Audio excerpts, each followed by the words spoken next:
How do we use the law of attraction to accomplish all your goals? Goals need to be conceived, believed, to be achieved. Dr. Napoleon Hill said that in Think and Grow Rich course. Wisely stated goals are a dreamy destination with a time frame in writing, specifically, categorically, and clearly, that you can clearly get excited about to manifest. The Bible says, write a thing, make it clear, and it'll be established unto you. Now, biblically, that's a definite certainty. Now, remember, millions of others have done this goal accomplishment stuff and use the law of attraction to write it down. Because the minute you write it down, it's yours already. All you do is progressively and eventually catch up to it. I mean, I've written down thousands and thousands of goals, and they all just keep popping.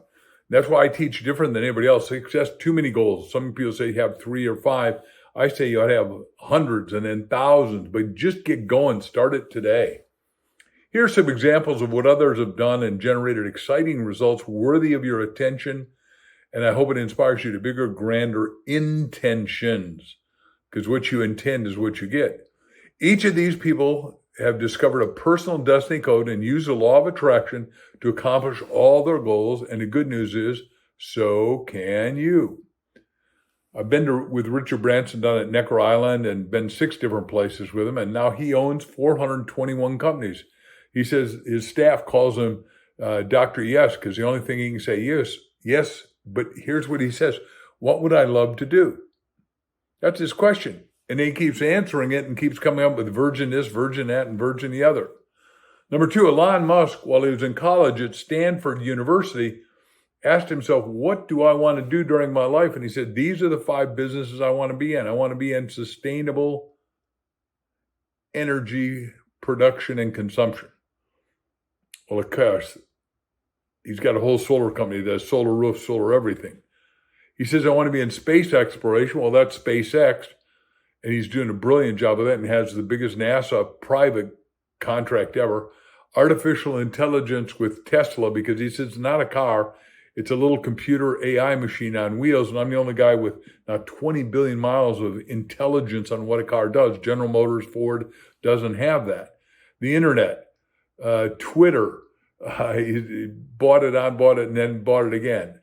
And now he's writing human genetics was the 5th thing he wanted, and he created Neuralink. And he's got deaf people starting to hear, non-walking people getting out of wheelchairs and starting to have ambulation again. So it's really exciting. Dr. Armand Hammer, who I think I've read every one of the books about him and that, and the big picture books are fun, $50 and $100 picture books.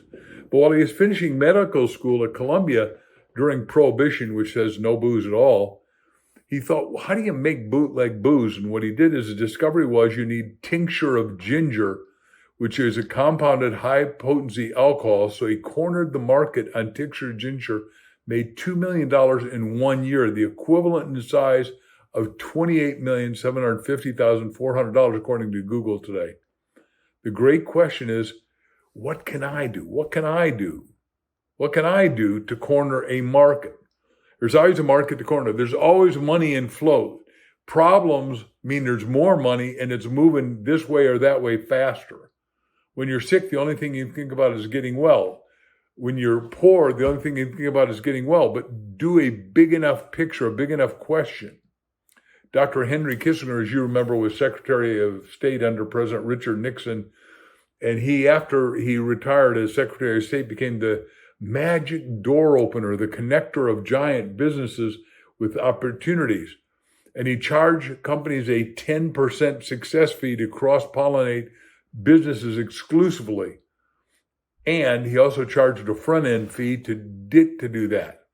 Well, according to Walter Isaacson's book, euphemistically called Kissinger, which is a great biography, but the last chapter says American Express wanted him to work for him, and he got American Express to be exclusively used in India.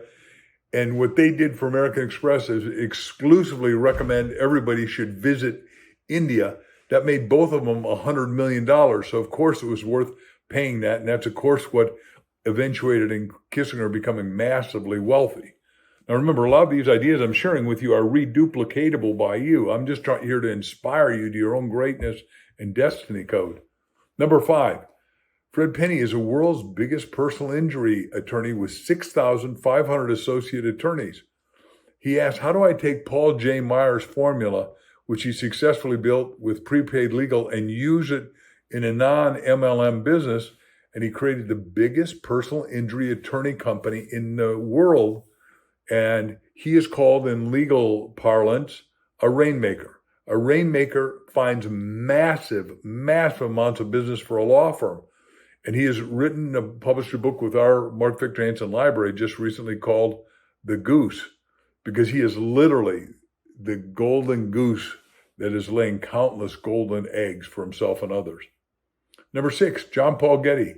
He owned over 200 businesses, and he bought all the oil companies at a penny on the dollar during the height of the Depression between 1929 and 1939 in America. He said, buy when everyone's selling and sell when everyone else is buying. Number 7, Robert Kiyosaki, author of Rich Dad, Poor Dad series, and now a brand new book called The Capitalist Manifesto. I recommend both. He said, how do you create a personal money-making machine?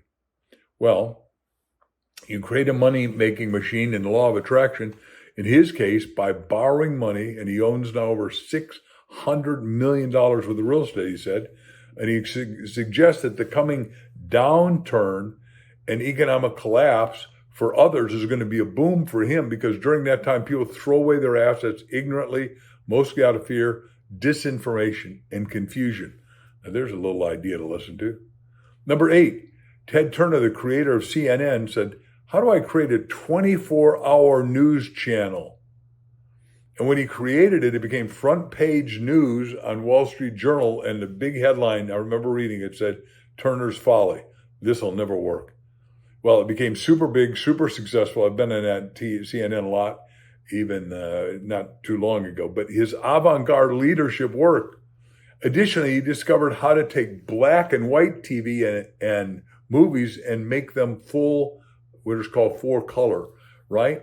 And that made him billions. Then he bought 2 million acres of land. He is one of, if not the biggest, landowner in America. Then he said, well, buffaloes are about to become extinct. He started breeding them and has an enormous thing. And people said, what are you going to use them for? And what he did, he started a franchise. And if you haven't eaten at it, you want to. It's great.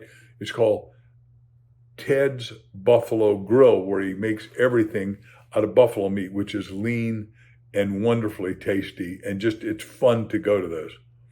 Number 9, Reverend Ike, considered the richest black minister ever. His cliche to everybody is, what do you want to be? What do you want to do? What do you want to have? Well, he rose from poverty, where back in 1937, 8, 9, he was so starving that his belly button was stuck to his backbone, decided that he was going to become massively rich, ultimately had 26 Rolls Royces, mansions, but he helped 20 million black Americans and as many in Africa become rich by changing their mind, changing their attitude, thinking positive, seeing what they could be, do, and have, not what the society gave me. He said, welfare is a place, but not a resting place. He said, the best thing you can do for the poor is not be one of them.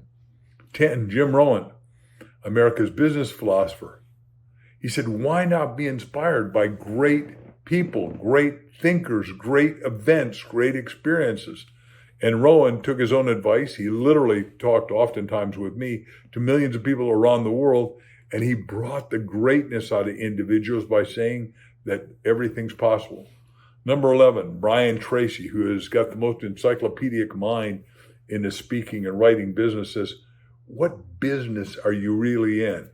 And he became a superstar speaker, millionaire achiever, who's inspired everywhere and has been in places like Ukraine more than any other speaker, talking there literally hundreds of times, learned multiple languages, all after a time when most people would say, well, you'll never learn German, you'll never learn Russian, you'll never learn this. And then he spoke everywhere and has had a ball doing it.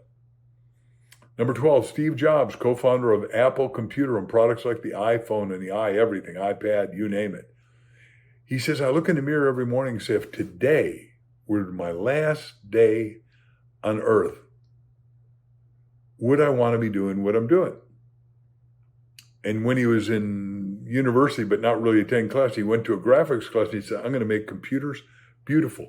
I'm going to have somebody figure out how they don't have to code to use a computer. And of course, Apple is now off and on considered worth $2 trillion and the richest company in America, all because Steve Jobs had a lot of guts to do it.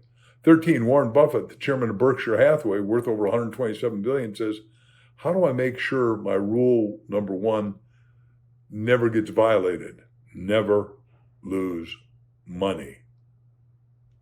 Well, he's an example of that. Number 14, David Foster is a Horatio Alger Award winner like we are, considered world's greatest musical orchestrator and arranger. He said, how do I open my eyes to new ideas, new ways of looking at things and bringing new music to life? David has inspired everybody. If you haven't listened to any of his music, I think you haven't, didn't know it. Everybody from Whitney Houston to Celine Dion to Andrea Bocelli to Michael Bublé to Madonna and of course, Barbara Streisand. And watch his video on YouTube, and it'll blow your mind. Last but not least, Sam Walton, founder of Walmart. He said, how do I help people save money so they can live more fully? He says, I am the low-cost leader. And what he did is he talked to farmers. He wore farm clothes, talked to farmers, and asked them, what do we need? And he said, do you need a story between this big city and this big city and nowhere? So he bought it for almost nothing. Had a warehouse, did everything electronically, so he knew if it was selling anywhere, it could sell to all of his stores. And he was the first AI user, and Walmart has obviously become the biggest retailer in the world. The point of all this is real simple. How to use the law of attraction to accomplish your goals. If others have done it, I've done it. I'm giving you full, absolute, complete permission that you can and will do it.